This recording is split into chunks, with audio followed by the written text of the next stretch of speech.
Hi friends, welcome back to another episode. Kia Clavis, ശരിക്കും പറഞ്ഞാൽ Kia കാരൻസിൻ്റെ Clavis എന്നാണ് ഇതിനെ പറയേണ്ടത്. ഈ ഒരു 4-5 മാസത്തിനിടെ കിയയുടെ ഭാഗത്തു നിന്ന് വരുന്ന 5ാമത്തെ വെഹിക്കിളാണ് ഈ കിയ കാരൻസ് ക്ലാവിസ് എന്ന് പറയുന്നത്. ഇപ്പോൾ നോക്കിക്കഴിഞ്ഞാൽ തന്നെ അറിയാം, കുറച്ച് തൊട്ട് മുൻപെയാണ് കിയയുടെ സിറോസ് എന്ന് പറയുന്ന ഒരു ബഡ്ജറ്റ് ഫ്രണ്ട്ലി വാഹനം ഇന്ത്യൻ മാർക്കറ്റിലേക്ക് വരുന്നത്. അതിൻ്റെ തൊട്ടുമുമ്പ് തന്നെ കിയയുടെ കാർണിവലിൻ്റെ ഫേസ് ലിഫ്റ്റ് കിയ അവതരിപ്പിച്ചിരുന്നു. പിന്നീട് കിയ EV6ൻ്റെ പുതിയ ഫേസ് ലിഫ്റ്റ് അവതരിപ്പിച്ചു. അതുപോലെ കിയയുടെ EV9 അവതരിപ്പിച്ചു. ഇപ്പോൾ തന്നെ കിയ കാരൻസ് ക്ലാവിസും കിയ കൊണ്ടുവന്നിരിക്കുന്നു. അതായത് ഒന്ന് നോക്കിക്കഴിഞ്ഞാൽ ഏകദേശം 7-8 ലാക്സ് മുതൽ 1,40,00,000 രൂപ വരെയുള്ള വാഹനമാണ് കിയ ഈ ചുരുങ്ങിയ കാലയളവിൽ അവതരിപ്പിച്ചിരിക്കുന്നത്.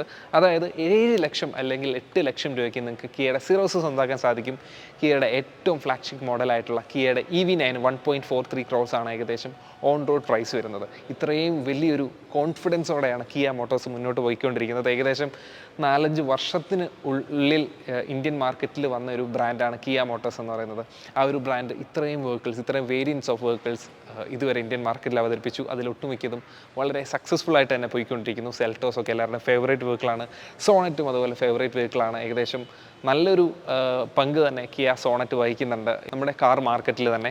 ഓക്കെ, അപ്പം അതിലോട്ടൊക്കെ ഒരു പുതിയ വാഹനമാണ് കൊണ്ടുവന്നിരിക്കുന്നത്. ഒരു 7 സീറ്റർ വാഹനമാണ് കിയ ക്ലാവിസ് എന്ന് പറയുന്നത്. കിയ കാരൻസ് ക്ലാവിസ് എന്നാണ്. കിയ കാരൻസിൻ്റെ റീപ്ലേസ്മെൻ്റ് ആയിട്ട് നമുക്ക് പറയാൻ പറ്റില്ല, കാരണം കിയ കാരൻസിനെ നിർത്തിക്കൊണ്ടാണ് കിയ കാരൻസിൻ്റെ ക്ലാവിസിനെ ഇന്ത്യൻ മാർക്കറ്റിൽ കൊണ്ടുവന്നിരിക്കുന്നത്.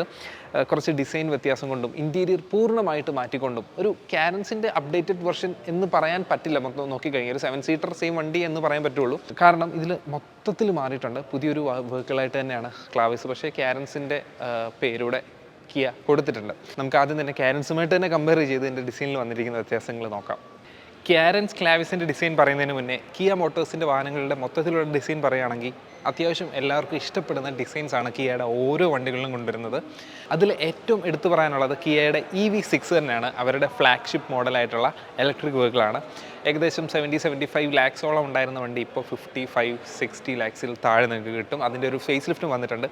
ഓക്കെ, സോ കിയ കാരൻസ് ക്ലാവിസിൻ്റെ ഡിസൈൻ പറ്റി പറയുമ്പോൾ ഇതിൻ്റെ ഹെഡ്ലൈറ്റിൽ വന്നിരിക്കുന്ന വ്യത്യാസങ്ങളും EV6നും ഹെഡ്ലൈറ്റിൽ വ്യത്യാസം വന്നിട്ടുണ്ട്. ഏകദേശം സിമിലർ ആയിട്ടുള്ള ഒരു ഹെഡ്ലൈറ്റ് പാറ്റേൺ ആണ് ഇതിനും വന്നിരിക്കുന്നത്. നമ്മുടെ സെൽറ്റോസിലും സോണറ്റിലും ഒക്കെ ഈ ഒരു ടൈപ്പ് പാറ്റേൺ നമുക്ക് കാണാനായിട്ട് പറ്റും. ഏതായാലും ഒരു ടൈഗർ ഫേസ്ഡ് ആ ഒരു ടൈപ്പ് ഫേസ് ആണ് പുതിയ കാരൻസ് ക്ലാവിസിൽ കൊണ്ടുവന്നിരിക്കുന്നതെന്നാണ് കിയ പറയുന്നത്.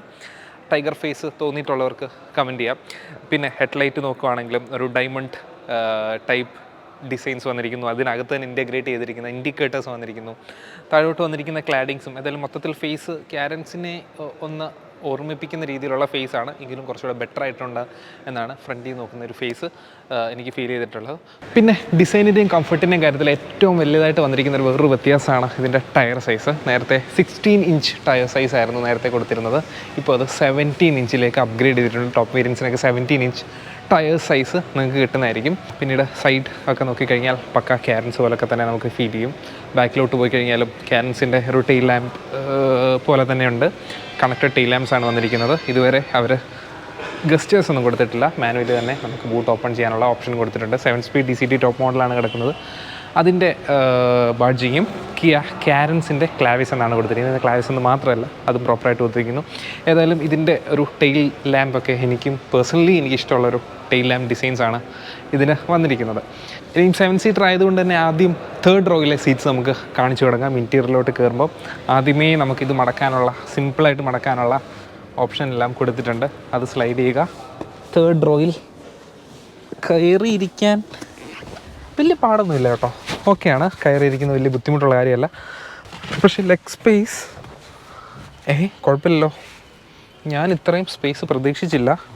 ഇത് സീറ്റ് ഒത്തിരി ഫ്രണ്ടിലോട്ടൊന്നും അല്ല കിടക്കുന്നത്, 2nd റോ സീറ്റ്. എന്നാലും കാല് തട്ടാതെയൊക്കെ ഇരിക്കുന്നുണ്ടെങ്കിൽ അതൊരു കൺവീനിയൻ്റ് ആയിരിക്കില്ല. 2 പേർക്ക് കുഴപ്പമില്ലാതിരിക്കാൻ പറ്റും കേട്ടോ. അതിനുള്ള ഒരു സ്പേസ് ഉള്ളതായിട്ട് എനിക്ക് ഫീൽ ചെയ്യുന്നു. നമുക്ക് ആ സീറ്റൂടെ നിവർത്തി വെച്ച് നോക്കാം. 6 സീറ്റർ പക്കയായിരിക്കും. ഇവിടെ ഒരു സീറ്റൂടെ വന്നു കഴിഞ്ഞാൽ ബുദ്ധിമുട്ടായിരിക്കും. 7 സീറ്റർ ആണെങ്കിൽ ബുദ്ധിമുട്ടാണ്. 6 സീറ്റർ ആണെന്നുണ്ടെങ്കിൽ നമുക്ക് കാലിവിടെ വെച്ച് അഡ്ജസ്റ്റ് ചെയ്യാം. അതായത് ചിൽഡ്രന് മാത്രമല്ല ഇരിക്കാൻ പറ്റുന്നത്, അഡൽസിനും ഇരിക്കാൻ പറ്റുമെന്നാണ് 6 സീറ്ററിൽ എനിക്ക് ഫീൽ ചെയ്തിട്ടുള്ളത്. പിന്നെ 3rd റോ സീറ്റ്, അതിലേറ്റവും കാണാനായിട്ടുള്ള ഈ വലിയ പാനോരമിക് സൺറൂഫ്, നല്ല 2 സ്റ്റെപ്പായിട്ട് കൊടുത്തിരിക്കുന്ന പാനോരമിക് സൺറൂഫ്. അത് ഓപ്പൺ ആക്കിയിട്ട് കഴിഞ്ഞാൽ ഇവിടെ നല്ലൊരു വ്യൂ ആയിരിക്കും. ഓക്കെ, ഇനിയും 2nd റോ സീറ്റ്. ഇതുവഴി നമുക്ക് ഇറങ്ങാനുള്ള ഓപ്ഷനുണ്ട്. അതുകൊണ്ട് സീറ്റ് മടക്കാതെ തന്നെ നമുക്ക് ഇറങ്ങാൻ പറ്റും എന്നുള്ളതാണ് സൗകര്യം. ഇനി ഈ സീറ്റ് ഇത്രയും ബാക്കിലോട്ടാക്കാം നമുക്ക്. അപ്പോൾ ബാക്കിലത്തെ സീറ്റ് കുറച്ച് കുറയും, എന്നാലും കുഴപ്പമില്ല. അത്യാവശ്യത്തിന് ബാക്കിൽ ആളൊക്കെ ഇരിക്കാൻ പറ്റും. ഇവിടെയും ഇത്രത്തോളം നമുക്ക് അഡ്ജസ്റ്റ് ചെയ്യാനായിട്ട് പറ്റും. സോ ഹെഡ് റെസ്റ്റ് അഡ്ജസ്റ്റബിൾ ആണ്. ഇവിടെയും അഡ്ജസ്റ്റബിൾ ആയിട്ടുള്ള ഹെഡ് റെസ്റ്റ് വരുന്നു, ഹാൻഡ് റെസ്റ്റ് വരുന്നു, അതെല്ലാം വന്നിരിക്കുന്നു. പിന്നെ ഡോർ പാഡ്സും കാര്യങ്ങളും എല്ലാം നല്ല ക്വാളിറ്റി ഫിനിഷിൽ വന്നിരിക്കുന്നു. ബോസിൻ്റെ സ്പീക്കേഴ്സാണ് വന്നിരിക്കുന്നത്. നമ്മുടെ കിയാസിൻ്റെ മെയിൻ സംഭവമാണല്ലോ ബോസ് എന്നുള്ളത്. ഏതായാലും അത് ഭംഗിയായിട്ട് കൊടുത്തിരിക്കുന്നു. ബാക്കിൽ ഒരു പാഴ്സൽ ട്രേ വന്നിട്ടുണ്ട്. സോ ഇരുന്ന് ഫുഡ് കഴിക്കാനും അല്ലെങ്കിൽ ലാപ്ടോപ്പൊക്കെ അത്യാവശ്യം വെക്കാനും ഒക്കെ പറ്റുന്ന രീതിയിൽ വളരെ എളുപ്പത്തിൽ ഓപ്പൺ ആക്കാൻ പറ്റുന്നൊരു ട്രേ ആണ് വന്നിരിക്കുന്നത്. ഇവിടെ AC വെൻറ്റ് കൺട്രോൾസ് എല്ലാം ഇവിടെ വന്നിരിക്കുന്നു. 2 Type C ചാർജിങ് പോർട്ട്സ് വന്നിരിക്കുന്നു. എന്തായാലും ഫാസ്റ്റ് ചാർജിങ് ആയിരിക്കും. 65 വാട്ട് ഫാസ്റ്റ് ചാർജിങ് ആയിരിക്കാനാണ് സാധ്യത. ഏതായാലും മൊബൈൽ ഹോൾഡേഴ്സും എല്ലാം താഴെ കൊടുത്തിട്ടുണ്ട്. ഇവിടെയും സാധനങ്ങൾ വെക്കാനുള്ള സ്പേസും കൊടുത്തിട്ടുണ്ട്. സൈഡിൽ ഒരു ബോട്ടിൽ ഹോൾഡർ, അത്യാവശ്യം 2 ബോട്ടിൽ ഹോൾഡർ, ഒരു കപ്പ് മീൻസ് സാധനങ്ങൾ വെക്കാൻ പറ്റുന്ന രീതിയിലുള്ള സ്പേസ് ഇവിടെ വന്നിട്ടുണ്ട്. ഈ ഒരു സ്പേസ് കണ്ടോ, നൈസ്. ഓക്കെ, AC വെൻസ് സെൻറ്ററിലൊന്നും അല്ല, കോർണറിൽ ഇവിടെ ആയിട്ടാണ് വന്നിരിക്കുന്നത്. ബാക്കിലും വന്നിട്ടുണ്ട്. 3rd റോയിലും AC വെൻസ് വന്നിട്ടുണ്ട്. അത് നമ്മൾ പറഞ്ഞില്ലായിരുന്നു മുമ്പേ. ഇവിടെ ആയിട്ടാണ്, മുകളിലായിട്ടാണ് AC വെൻസ് വന്നിരിക്കുന്നത്. സോ പില്ലറിലും സൈഡിൽ നിന്നൊന്നുമല്ല, ഇവിടുത്തെ സ്പേസും എടുത്തിട്ടില്ല. സോ മുകളിലാണ് വന്നിരിക്കുന്നത്. Air purifying system, virus protection കാര്യങ്ങളൊക്കെ ഇവിടെ വന്നിരിക്കുന്നു. സോ ഇവിടെയാണ് അതിൻ്റെ അഡ്ജസ്റ്റ്മെൻറ്റും കാര്യങ്ങളും ഓണും ഓഫും എല്ലാം വന്നിരിക്കുന്നത്. ഡിജിറ്റൽ ഡിസ്പ്ലേ ഇവിടെ എല്ലാം കൊടുത്തിരിക്കുന്നു. പിന്നെ നമുക്ക് സൺ ബ്ലൈൻഡ്സ്,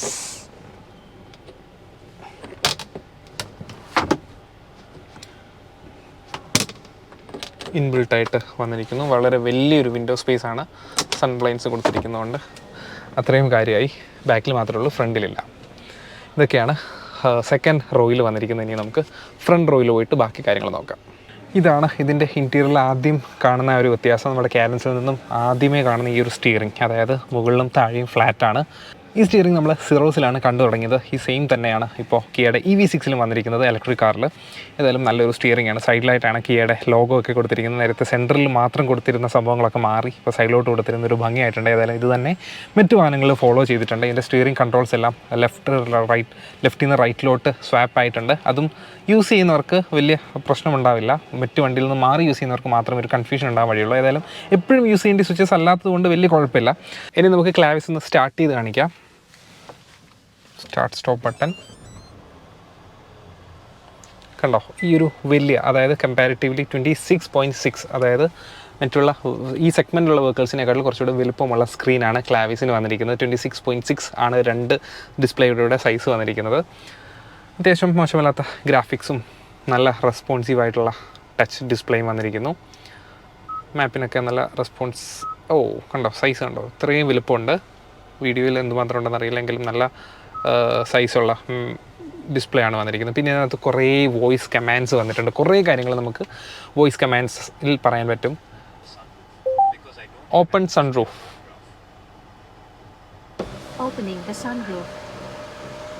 സൺറൂഫ് കുറച്ച് ഫാസ്റ്റായിട്ടാണല്ലോ ഓപ്പൺ ആവുന്നത്. കണ്ടോ, ഇത്രയും വലിയൊരു സൺറൂഫാണ്. ഇവിടെ വരെ ഓപ്പൺ ആവുള്ളൂ എങ്കിലും ആ ഒരു പാനോരമിക് സൺറൂഫ് കൊടുത്തിരിക്കുന്നത് വണ്ടിയുടെ ലുക്കും യാത്ര ചെയ്യുന്നവർക്കൊക്കെ ഭംഗിയാണ്. പക്ഷേ ഓപ്പൺ ആക്കിയിട്ട് എത്ര പേര് ഓടിക്കുന്നറിയില്ല. സോ നമുക്കത് ക്ലോസ് ചെയ്തിട്ടേക്കാം.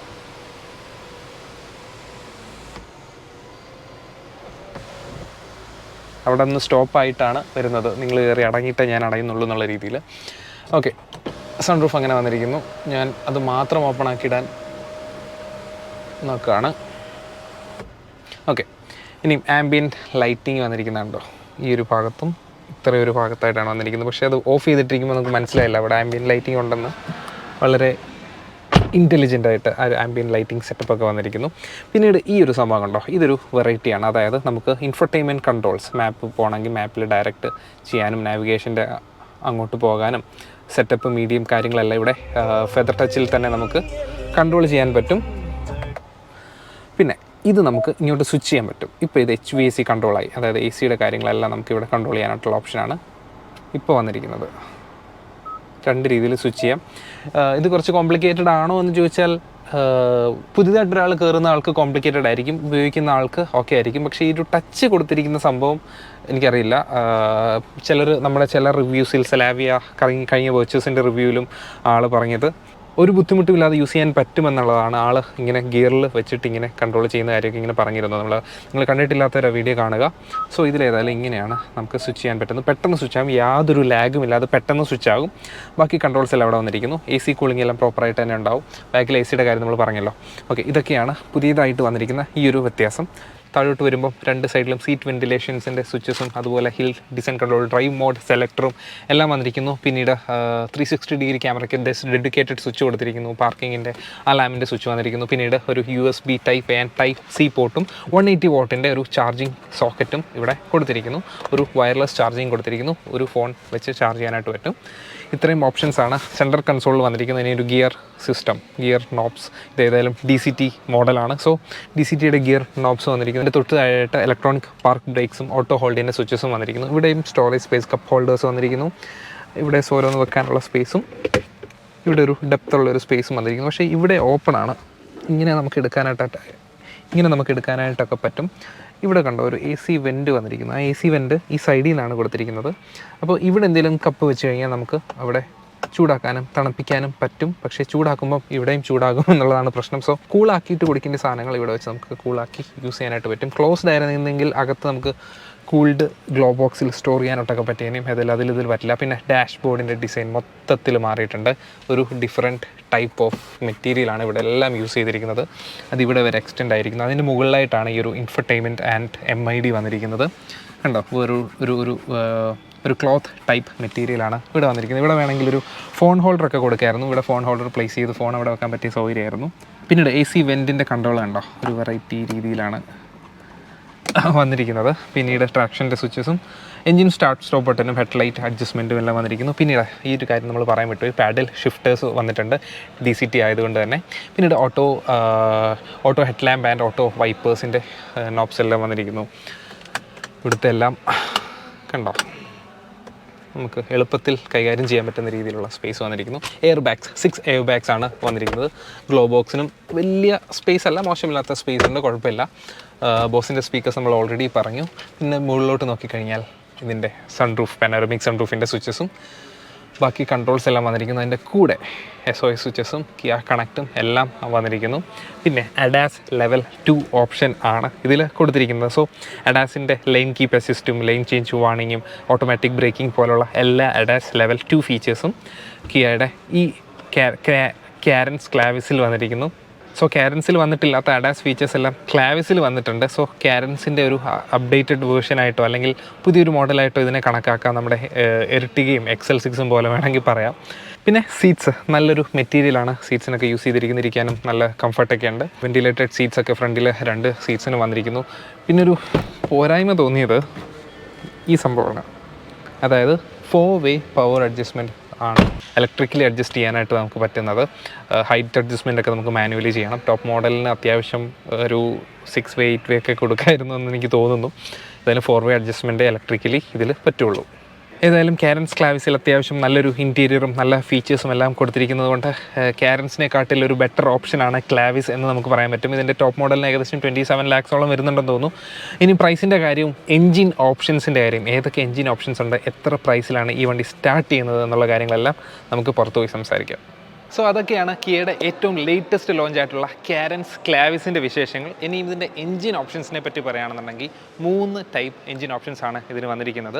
ഒരു 1.5 ലിറ്റർ ടർബോ പെട്രോൾ വേരിയൻറ്റും TGDA ആണ്. അതുപോലെ ഒരു 1.5 നാച്ചുറലി ആസ്പിറേറ്റഡ് പെട്രോൾ എഞ്ചിനുമാണ്. 2 പെട്രോൾ ഓപ്ഷൻസ്, പിന്നെ ഒരു 1.5 ഡീസൽ എഞ്ചിൻ ഓപ്ഷൻസും വന്നിട്ടുണ്ട്. നമ്മുടെ മറ്റുള്ള എല്ലാ കിയ വാഹനങ്ങളിലും കാണുന്ന സെയിം എൻജിൻ ഓപ്ഷൻസ് തന്നെയാണ് ഇതിലും വന്നിരിക്കുന്നത്. അതുപോലെ 4 ട്രാൻസ്മിഷൻ ഓപ്ഷൻസും ഉണ്ട്. അതിൽ ഡീസൽ വേരിയൻറ്റിന് മാത്രമാണ് torque converter automatic and manual option. പിന്നെ നാച്ചുറൽ ആസ്പിറേറ്റഡ് 1.5 എഞ്ചിന് ഒരു മാനുവൽ ട്രാൻസ്മിഷൻ ഓപ്ഷനും. പിന്നെ ടെർബോ വേരിയൻസിന് 3 transmission, IMT option, DCT option, manual transmission option, അങ്ങനെ 3 ഓപ്ഷൻസുമാണ് കിയ കാരൻസ് ക്ലാവിസിന് വന്നിരിക്കുന്നത്. ഇതിൻ്റെ ബേസ് മോഡൽ എന്ന് പറയുന്നത് 1.5 നാച്ചുറൽ ആസ്പിറേറ്റഡ് മാനുവൽ ട്രാൻസ്മിഷൻ എഞ്ചിനാണ്. ഏകദേശം 13 ലക്ഷം റേഞ്ചിൽ നിങ്ങൾക്കൊരു കിയ കാരൻസ് ക്ലാവിസ് സ്വന്തമാക്കാനായിട്ട് പറ്റും. ഇതിൻ്റെ ടോപ്പ് മോഡലാണ് ഈ കിടക്കുന്നത്. ഇതിന് ഏകദേശം ഒരു 27 lakhs ഓൺ റോഡ് പ്രൈസ് വരും. അതിലെ ADAS ഫീച്ചേഴ്സും കാര്യങ്ങളും നമ്മൾ മുമ്പേ പറഞ്ഞിരുന്ന എല്ലാ ടോപ്പ് ഫീച്ചേഴ്സും വന്നിട്ടുണ്ട്. സോ ഒരു 7 സീറ്റർ ഫാമിലി കാർ എന്നൊരു ഓപ്ഷൻ നോക്കുന്നവർക്ക് കിയ കാരൻസ് ഓൾറെഡി യൂസ് ചെയ്യുന്നവർ ഇഷ്ടം പോലെ ഉണ്ട്. അതിൻ്റെ യൂസർ എക്സ്പീരിയൻസ് നമ്മൾ ഓൾറെഡി ചെയ്തിട്ടുണ്ട്. അപ്പോൾ കാരൻസ് യൂസ് ചെയ്യുന്നവരുടെ ഒരു എക്സ്പീരിയൻസും താഴെ നിന്ന് കമൻറ്റ് ചെയ്താൽ, ഷോർട്ടായിട്ട് കമൻറ്റ് ചെയ്താൽ നല്ലതായിരുന്നു. ഇതെടുക്കാൻ നോക്കുന്നവർക്ക് ഏകദേശം സെയിം എക്സ്പീരിയൻസ് തന്നെ ആയിരിക്കും, പക്ഷേ ഇൻറ്റീരിയറിലെ ഫീലും ഫീച്ചേഴ്സുമാണ് ഇതിൽ എക്സ്ട്രാ ആയിട്ട് വന്നിരിക്കുന്നത്. സോ ആ ഒരു എക്സ്പീരിയൻസ് താഴെ ഞാൻ കമൻറ്റ് സെക്ഷനിൽ പ്രതീക്ഷിക്കുന്നു. ഇതിൻ്റെ വണ്ടി എടുക്കാൻ ആഗ്രഹിക്കുന്ന ഒരു വീഡിയോ കാണുന്നവരും അത് പ്രതീക്ഷിക്കുന്നു. സോ നിങ്ങൾ പറ്റുമെങ്കിൽ ചെയ്യുക. അപ്പം കിയ കാരൻസ് ക്ലാവിസിൻ്റെ വിശേഷങ്ങൾ ഇതൊക്കെയാണ്. നിങ്ങൾക്ക് ഈ വണ്ടിയിൽ ഏറ്റവും ഇഷ്ടപ്പെട്ട ഫീച്ചറും ഈ വണ്ടി എന്തുമാത്രം വേർത്ത് ആണെന്നുള്ളതും കിയയുടെ വണ്ടികളെ പറ്റിയുള്ള മൊത്തത്തിലുള്ള അഭിപ്രായങ്ങളും താഴെ നിന്ന് കമൻറ്റ് സെക്ഷനിൽ രേഖപ്പെടുത്തുക. നമ്മുടെ വീഡിയോ ഇഷ്ടപ്പെട്ടാൽ വീഡിയോ ലൈക്ക് ചെയ്യാനും ചാനൽ സബ്സ്ക്രൈബ് ചെയ്യാനായിട്ട് മറക്കരുത്. അപ്പോൾ ഇതുപോലുള്ള പുതിയ വണ്ടികളും യൂസർ എക്സ്പീരിയൻസ് വീഡിയോസൊക്കെ ആയിട്ട് നമ്മൾ വീണ്ടും വരും. കിയ കാരൻസ് ക്ലാവിസിൻ്റെ യൂസർ എക്സ്പീരിയൻസ് നമ്മൾ ഉടൻ തന്നെ ഇടുന്നതായിരിക്കും. നമ്മൾ കിയ സിറോസിൻ്റെ യൂസർ റിവ്യൂ ഓൾറെഡി ചെയ്ത് കഴിഞ്ഞു, ഇനി ഒരെണ്ണം കൂടെ ചെയ്യുന്നുണ്ട്. അതിനായിട്ട് വെയിറ്റ് ചെയ്യുക. അപ്പോൾ പുതിയ വീഡിയോ ആയിട്ട് നമ്മൾ വീണ്ടും വരുന്നതായിരിക്കും. അതുവരേക്കും goodbye.